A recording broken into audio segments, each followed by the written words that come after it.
Hello, Narnach here. Welcome back to Path of Exile. We have arrived in Act 4 on the Aqueduct.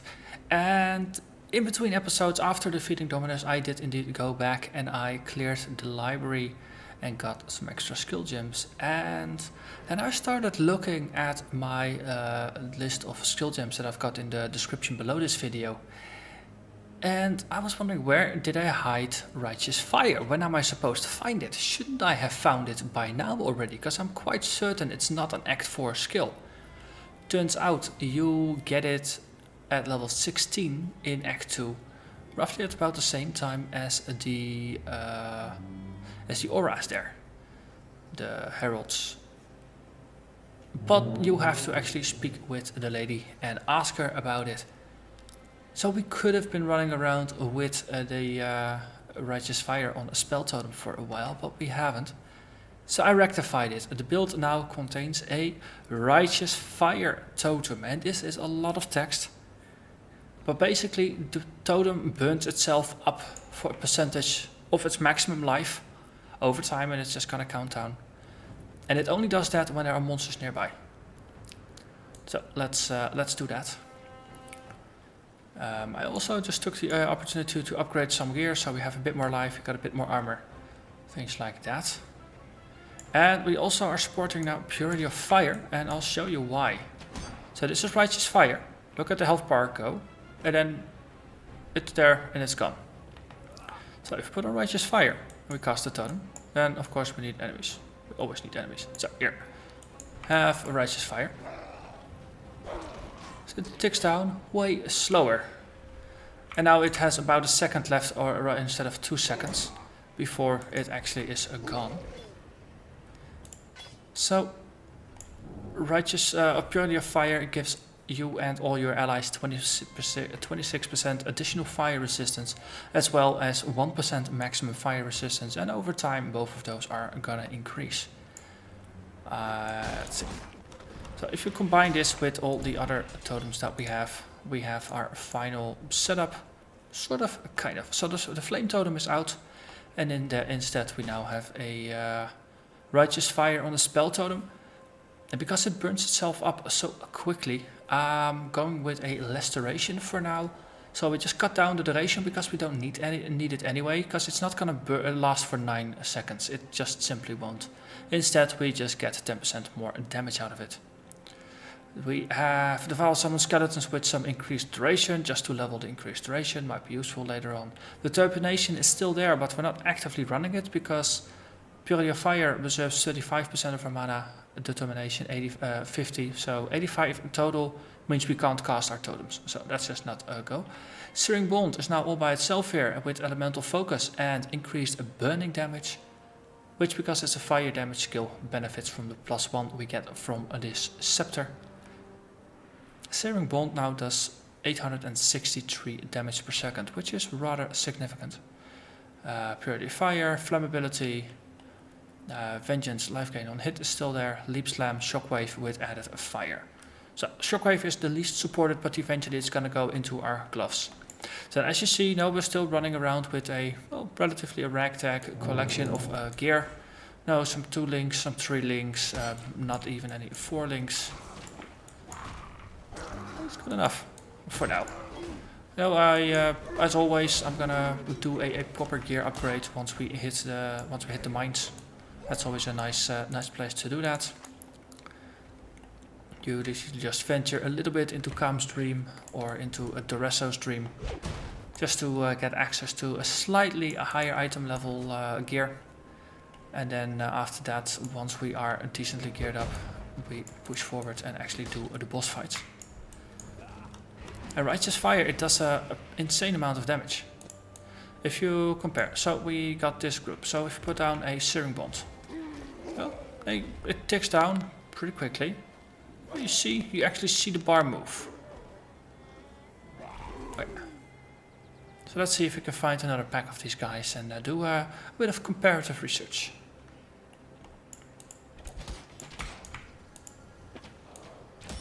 It just says whoosh. Oh, okay. That one also said whoosh. Oh, dual corruption, Remnant of Corruption and a Weeping Essence of Fear. So the corruption things, I think you can actually apply 2 essences later on, but it does mean that this is going to be more interesting / more tricky. So let's see. Totem, go. 1, 2, 3. Remnant of Corruption and a Weeping Essence of Fear. So the Righteous Fire Totems definitely does mean we have to be a bit more conscious about recasting totems, because they're not lasting 9 seconds. This one only lasts for, well, on paper it says 5.6 seconds, with practice it's closer to 3 seconds, maybe 3.5 seconds that it will last you properly. So those are just decoys. We actually got 2 of them rather than a single one. Okay. What does this do?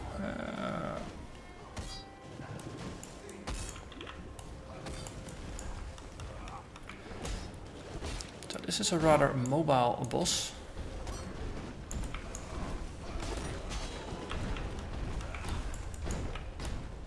Which is an interesting test for our totems. So let's just keep one of those up.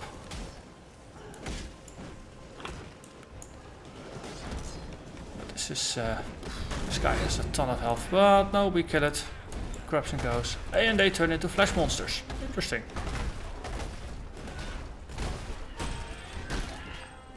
They do drop loot, so I am not complaining about that. And next level we're gonna get some bonuses there. So, Remnant of Corruption corrupts the essences trapping a monster, modifying them unpredictably. And this is just a weeping, so that's a 3rd tier Essence of Fear, which has minion bonuses. So for us, less relevant. But if you're playing a minion monster, you will love those to bits. You are a bringer of weakness. Well, let's bring some weakness to you, shall we? And as you notice, the modifiers stack, which is nice. Okay, so we have arrived at a Warrior's Blood. So next up is going to be Heart of the Warrior, and then we're going to push to the side to link back up. Let's see what's going on there. So, one interesting thing to note is Righteous Fire will scale with the totem's life. Totem life scales with the totem level. So, the more you level up the totem, the higher its life is going to be.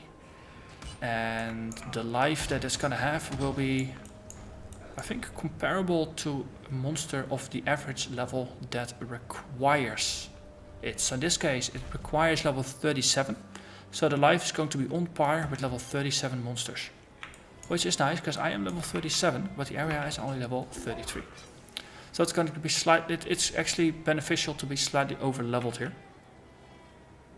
I've been running too many channel maps since I have a strong urge to full clear this, even though for just moving onwards to town that might not actually be necessary. We did get a 4-link arena plate, which, well, is the best that can drop here. It's a level 32 item. So that's good. Okay, we cross back over, crush some barrels. Let's see if we can find ourselves a boss. Or a bunch of vultures. So as long as monsters don't attack your 1 HP Righteous Fire Totem, it will still suffice for keeping up the Searing Bonds. But of course 1 hit and they will drop it because they'll be dead.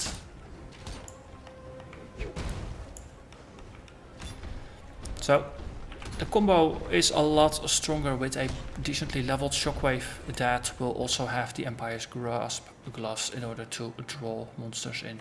Currently we are playing half a build. But it is the best way to just get a feeling for your skills and also the individual worth of all the skills.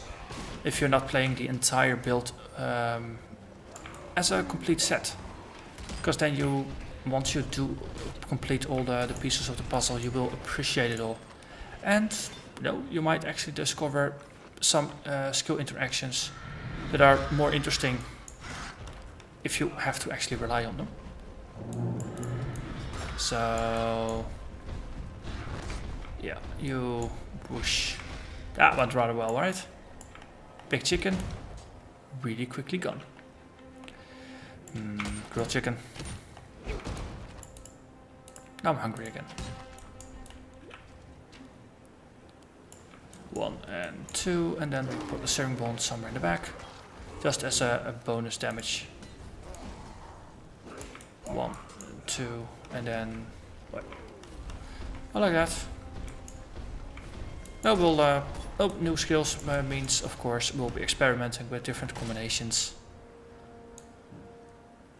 Yeah, let's just cross over. And then run along this side. Well, we're getting closest to the exit. Not really yet.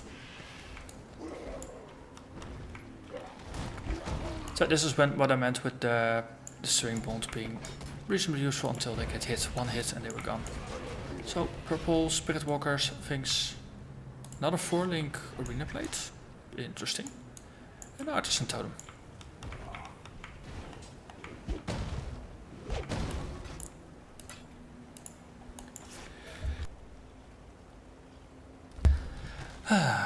Nice mute buttons. Okay, let's see. Round shield, empty, inventory full, and we have a shrine there. So let's just empty our pockets quickly. Ask away. I think we have some items that we can just directly sell. Everything else we'll just look at.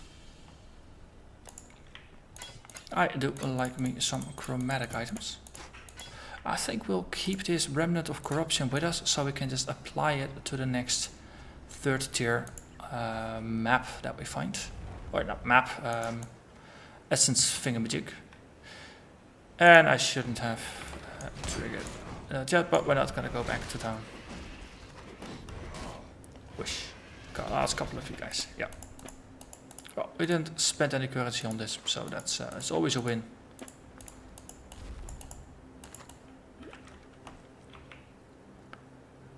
Okay.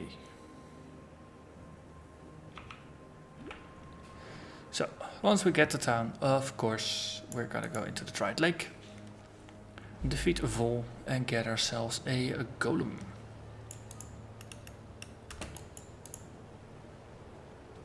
Let's see. Oh, this one we can sell. That's gonna be easy as well. Boom, boom, boom. Okay, Dried Lake, here we come. And we got a fair amount of life. We got a reasonable amount of armor. Despite not having any fortify for their land. or endurance charges, no, having a high base amount of armor definitely does help you just tank some big chunks of physical damage. And of course, shoving Totem in Vol's face is going to be pretty hilarious as well.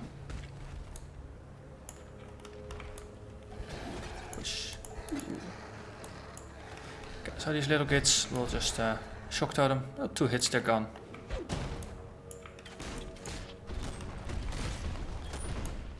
Okay, so the Flame Totems, in combination with Searing Bond, you got this pattern where you would usually set up a Searing Bond and then just Flame Totems to the side. Obviously, these things, their range doesn't extend. At least, you know, it's not like Flame Totem that they can breathe fire up to 100 yards away, or squares, or however we call the unit of measurement. But technically speaking, the range of a Shockwave Totem is the same as a Flame Totem. Could use it for that. But we'll definitely have the opportunity to try out some variations. Use Righteous Fire for the stronger opponents, use Shockwave Totem for the weaker ones. And later on, Shockwave is going to be the one that draws them in.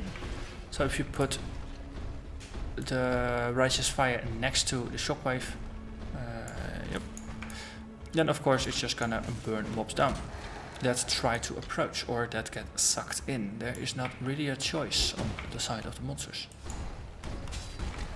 And Searing Bond is just gonna be a bonus that you can use to deal damage to the particularly tough mobs.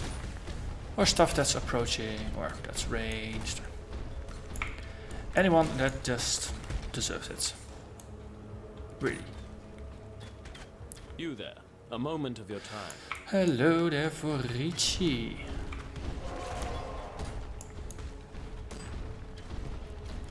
So far I haven't had a bad mission yet. The malcontents protect. Slay the guards, keep the target alive. Okay, mild amount of backtracking, but I believe with Shockwave Totem, which has the lowest DPS of everything, we can manage. Oh. Killing blues, it still has respectable damage, but it's nothing compared to Righteous Fire. So we go back a little bit because this is the direction Forici's aura was pointing. We run again. Okay, over here. So, there is the boss. So, kill the guards.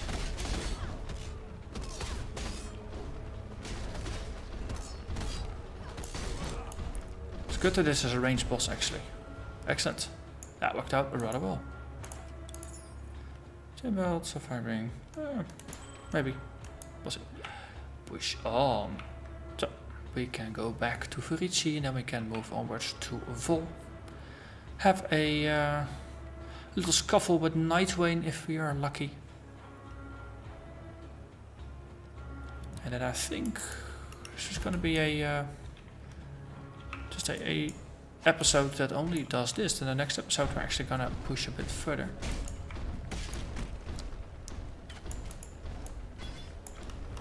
Since of course we took a little bit of time exploring how the build works now.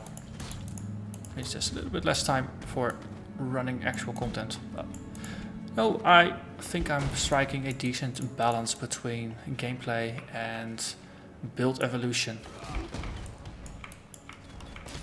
Especially now incorporating Righteous Fire into the build, finally. That's something of note. So, wish. Yeah, it's overkill to summon 3 totems for most monsters at this point.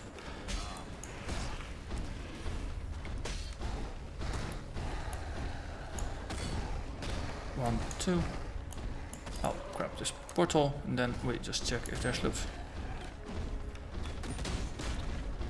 Shockwave Totem really keeps up for a while. 9.3 seconds only. Well, only.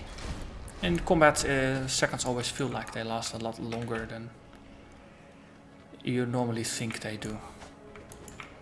Of course, time doesn't ever actually change how long it lasts, but at least not under normal circumstances.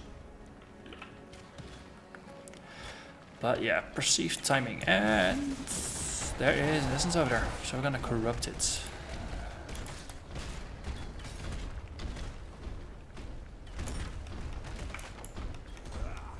Yeah, so range guys like this, they're currently still a bit iffy to deal with. Maliers though, whoosh. You guys just approach and then they get burned, but you're too slow, so we'll just burn you where you are. Oh, ooh, double essence already, interesting. Weeping Essence of Sorrow.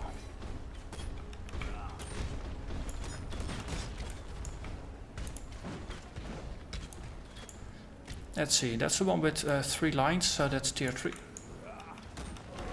So double tier 3 and we can corrupt it to see if we can, well, because corruptions have different random effects, well, randomized effects. There's a limited number of things that could happen. Let's see, what was our curse move again? This one.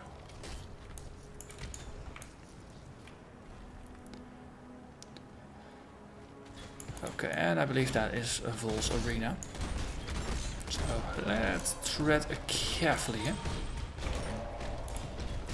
Leveling up Shockwave Totem, that's decent.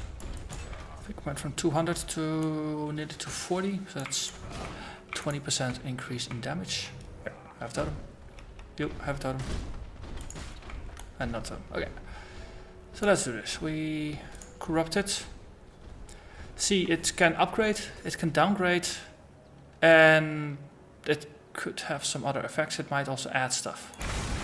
Well, also instantly triggers. Release the trap monster. That's one of the effects as well. While it's suffering from 2 effects.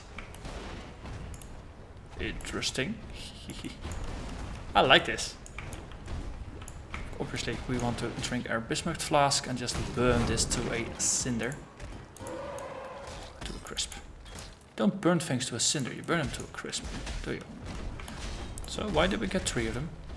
Not complaining, just slightly surprised. But you go just knock out the archers. Did they all get tagged with fracturing or something?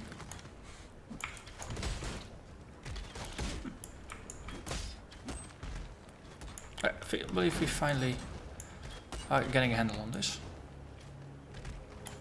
And that. Yes. So.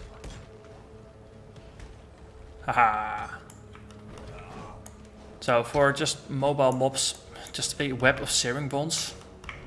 Pretty effective. Since you can act as the dynamic bit. You can just set up a static field of fire and just extend it. No, it doesn't matter how many of the beams hit a monster. 1 is all you need.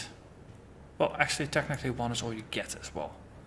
But if we did get a sorrow and suffering, both of which are cold related.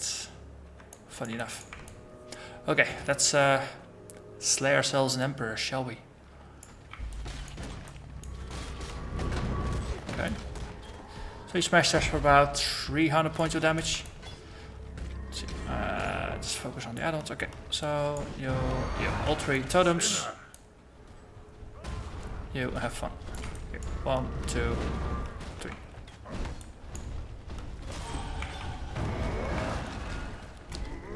And we nearly got him. Cool. So that was Vol. There is dead, Vol. Join it. As I keep saying, I have played builds that kill insert boss here faster or slower. So far I'm really not unhappy with the clear speed of this. We get everything we would want from here. Let's just grab these things, and then we still have to look for Nightwane. Might as well do that. I'll tack on a little bit of extra. And then after Nightwane, call this an episode. But yeah, I think we're doing pretty well. Kill, kill, kill.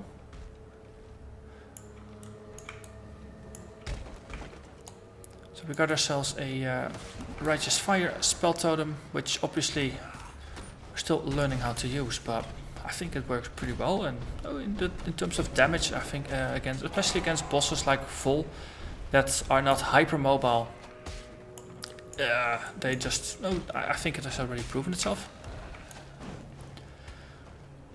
Obviously they are lacking staying power right now because they burn themselves out too quickly, so we have to reduce their duration rather than extending their duration. But that's okay. We can work with that. Most of the time you don't really need a long time to kill something. You just need a few split seconds.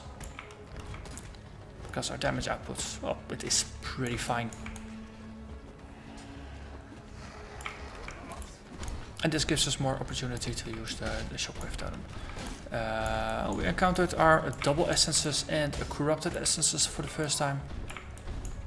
So, despite not clearing the entirety of the mines like I originally intended to, I can say I am actually very pleased with how things are going so far.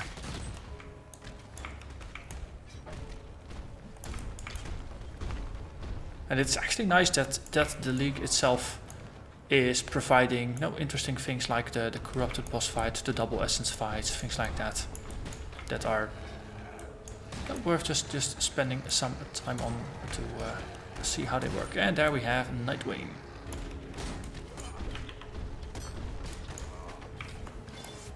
Whoosh.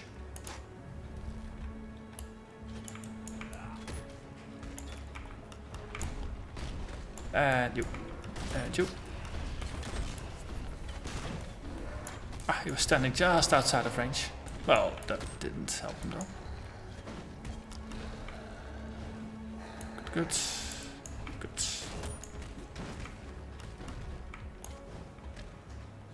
Ah, nearly burned them, but they got stuck with 1 life. Or something really close to it. So let's just summon the army of the damned and ravage onwards a bit until they are gone. Righteous Fire went up. So Righteous Fire itself burns itself, burns nearby enemies, and it increases my spell damage. It gives me more spell damage, but the interesting bit is of course that I don't do any damage. So I'm not really benefiting it from that all that much. Especially, if I cast it in totem form, I haven't noticed any noticeable effect on my totems. 2, 3, 7 doesn't magically go up, while Shockwave is affected by spell damage. So presumably, if you could find a way to make Righteous Fire Spell Totem cast other skills as well, maybe the totem would benefit from that. But other than that, it is what it is, and we actually made a nice round. That works even better for me. So we can seal the banner or unseal the banner. Have a chat with everybody. Grab ourselves a skill point, or not a skill point, but an actual skill gem, which for our purposes is even better. Ta-ta. The gate is... So, choices. Chaos Golem, Ice Golem, Flame Golem, Stone Golem, or Lightning Golem, and Abyssal Cry is not a golem. So Stone Golem is one of my personal favorites. It gives you health regeneration, and it has a habit of taunting monsters so they attack it rather than me. The thing is, in this situation, we eventually want to have the totems do the taunting with the on hit, specifically Shockwave. Therefore, I think Stone Golem is not going to be a useful one. Flame Golem will be. We are already using Strength and Intelligence. We are already boosting our flame damage, and it will grant increased damage to us, but our totems will also benefit from this. Chaos Golem is a nice golem, but in this case, I don't think it adds enough to... You can't justify picking Chaos over Flame, because the damage bonus from Flame is just really nice. Our hopes. I'll have to find a way to fit it in. As I say, this is just a collection of leveling gear. Eventually we'll sort it out. Oh, actually, Determination goes out, Golem goes in. Solved. And there you have it. We've arrived in Highgate. We have defeated the Emperor. And next episode we are going to go into the mines. So I'll see you again next time. Bye bye.